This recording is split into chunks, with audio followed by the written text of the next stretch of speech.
If you are Indian or Desi, I'm about to say something controversial. Maybe the reason why people don't like us is because of our behavior, our character, our reputation precedes us. We are a culturally narcissistic diaspora. Culturally narcissistic societies are white supremacist influenced societies, and you don't need to be white to engage in white supremacy culture. The idea that we are superior is in and of itself a culturally narcissistic belief. On top of the fact that we've been colonized and have inherited a white supremacist mentality, we also influenced white supremacy. If you don't believe me, look up the Boston Brahmins, okay? A lot of white supremacy has modeled itself off of us. I am not at all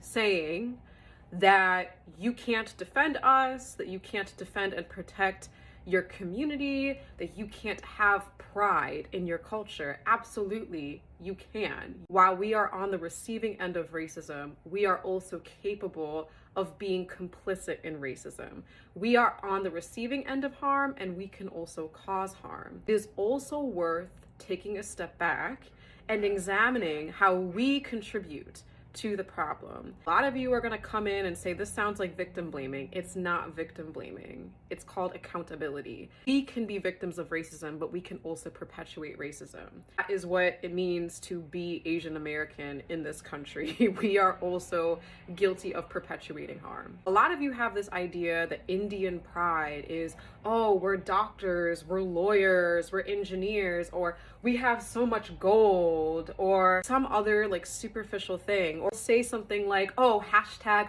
brown excellence. You guys are co-opting social justice speak and social justice language from the Black community. When the Black community says Black excellence, they are specifically speaking to the stereotype that Black people are uneducated, Black people don't work hard, that Black people aren't successful. So when Black people say Black excellence, they are trying to work against that stereotype. They understand their history.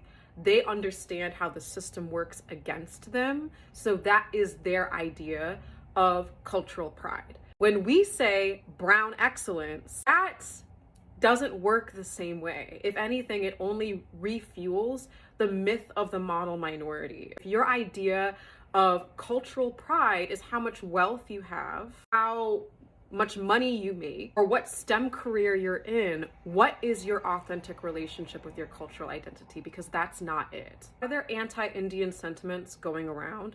Absolutely.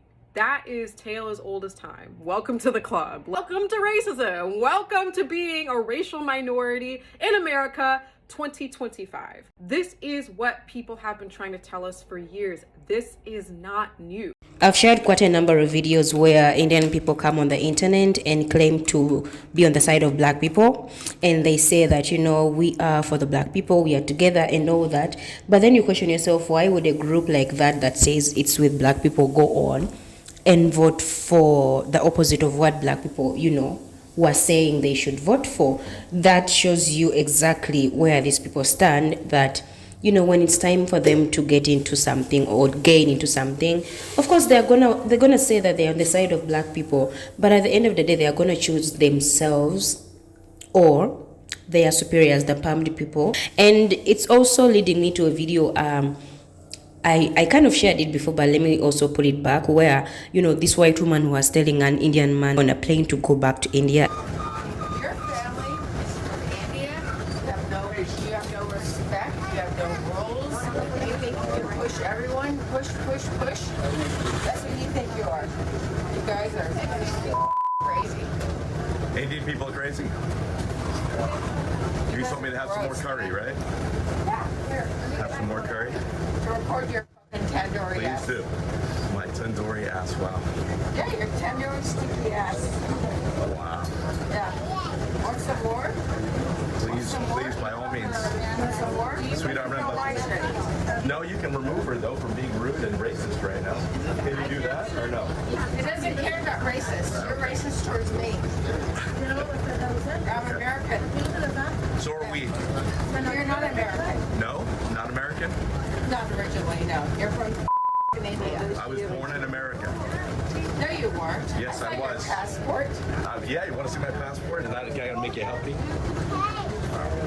Shut up. Here, let's just go like this. It's amazing. I thought I only saw this stuff on the internet, but no. Karen's right here. Thank you.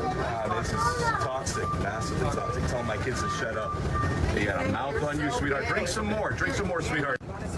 And a lot of Indians were coming and saying, oh, we are being, attacked, a lot of people are attacking us today. And I'm like, are you serious? Are you kidding me? Because this is exactly how you guys actually treat black people in your presence. The way this woman was, saying all these nasty words to this man. Not saying that it's okay. It is known. I don't really support it. But that is the behavior that these people actually have towards black people. And when it comes to Africans, it's a different kind of a story. When it comes to Africans, they don't even see us as human beings. And the fact that they don't even have their own representation of black people they have in India, in their media, it clearly shows you where they stand in terms of seeing black people as a whole. I always tell you, before I even started doing this, I didn't know there was a lot of, dark-skinned Indians until I went to Dubai. I was like, everyone I'm seeing is actually brown. No one is light as I used to see on the media. That's crazy. And then there's also this video, guys, of an Indian lady who came on media and appreciated black people for fighting in the Black Lives Matter movement. Because of that cause, because of that fight, she says she was able to get an opportunity to be cast in movies in America. I need every black American woman to see this clip.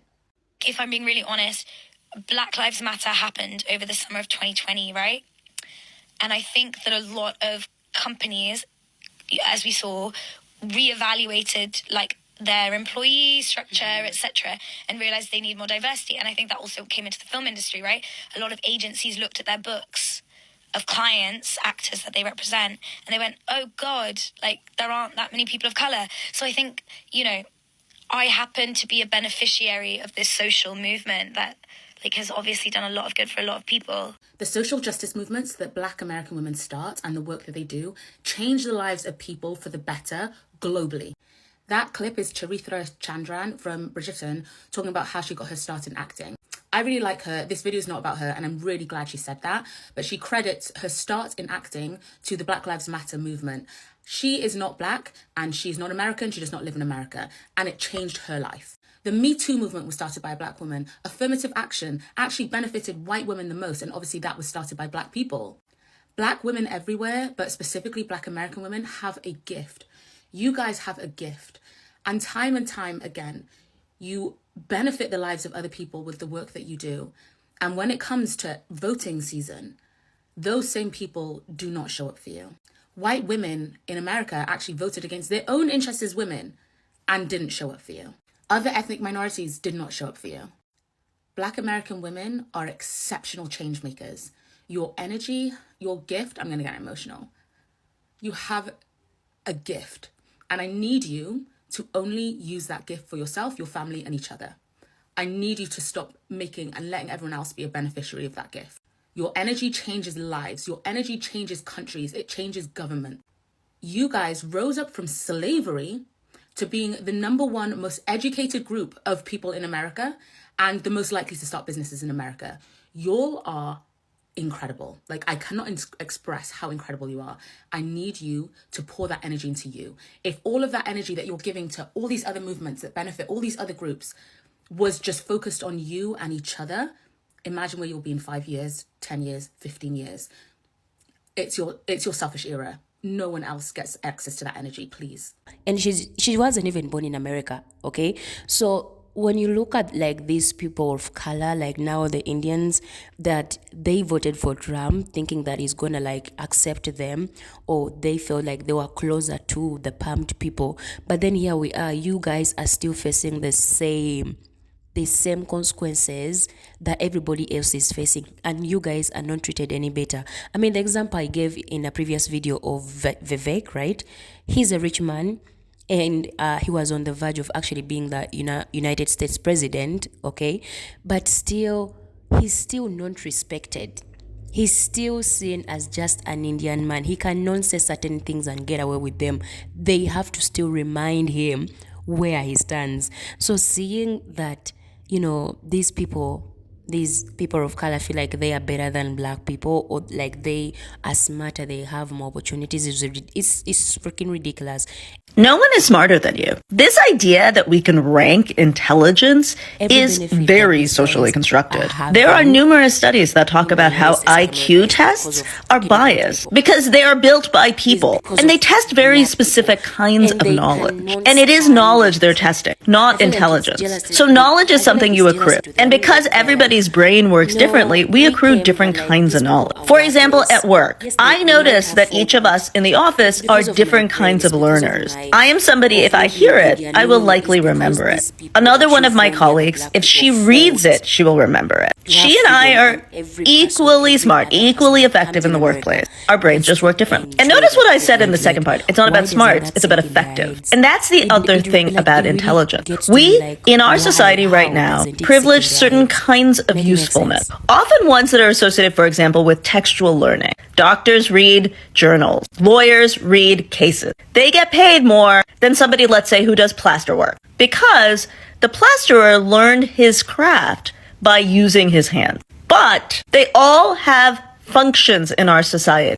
And, I could have used the example of plumbers, but their scale often is more than, say, a pediatrician. But like plumbers, we couldn't live without them. And what does this even matter? It's because if they allow us to think we're not smart, then we don't try to learn. And it's particularly important when we're thinking of it even systematically. When we think like this commenter that Indians are smarter than East Asians. Those kinds of racial assessments about intelligence are incredibly false, but also harmful. It's in fact how we end up with the Vivek Ramaswamis of the world. Because they start believing that cred, that Indians are smarter, when likely he had the ability to speak English from an English-speaking parent. He had a parent who had gone through graduate education, so he could do it. He had a leg up. But what I think is actually happening is you are deeply racist, and you would like to believe the fair and lovely myth that we can bleach ourselves away from being brown and that we can pretend to be white. And I got bad news for you. We're not. And I'm actually very proud to be brown. Sounds like you're not.